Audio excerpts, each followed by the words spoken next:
नमस्कार दोस्तों, जय माता दी। कल से हम सभी जानते हैं कि गुप्त नवरात्रि का शुभारंभ हो रहा है।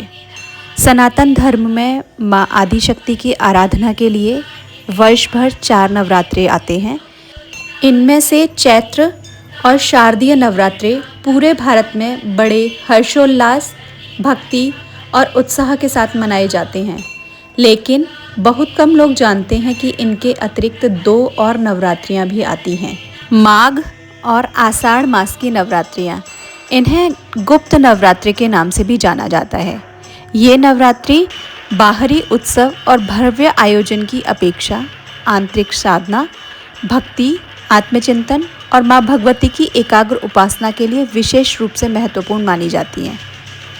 लेकिन अब प्रश्न यह उठता है कि आखिर इन्हें गुप्त नवरात्रि क्यों कहा जाता है? क्या यह केवल विशेष कुछ लोगों के लिए मनाई जाती हैं या सामान्य श्रद्धालु लोग भी इसकी उपासना या पूजा करते हैं? तो आइए जानते हैं इस रहस्य को। कल से गुप्त नवरात्रि का शुभारंभ हो रहा है। हम सभी चैत्र और शारदीय नवरात्रों के बारे में तो बहुत जानते हैं, लेकिन क्या आपने कभी सोचा है कि गुप्त नवरात्रि क्या होती है? इसे गुप्त क्यों कहा जाता है और इन 9 दिनों में माँ भगवती की आराधना का कितना विशेष और कैसे महत्व माना गया है?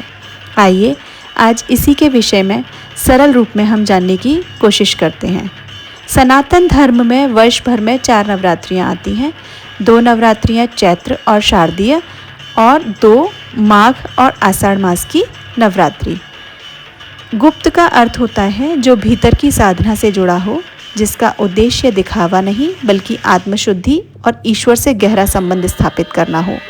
इन दिनों में जो साधक होता है वो अपनी उपासना को बाहरी प्रदर्शन से दूर रखते हुए मन, वचन और कर्म की पवित्रता पर विशेष बल देते हैं, इसलिए इसे गुप्त नवरात्रि कहा जाता है।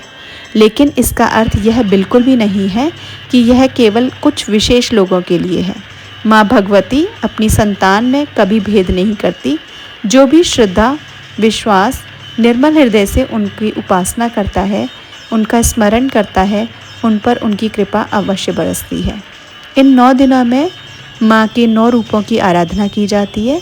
प्रथम दिन माँ शैलपुत्री, द्वितीय दिन माँ ब्रह्मचारिणी, तृतीय दिन माँ चंद्रघंटा, चतुर्थ दिन माँ कुष्मांडा, पंचम दिन माँ स्कंद माता, षष्ठ माँ कात्यायनी, सप्तम माँ कालरात्रि, अष्टम माँ महागौरी, नवम माँ सिद्धिदात्री। इनका हर एक स्वरूप हमें जीवन का अलग अलग संदेश देता है।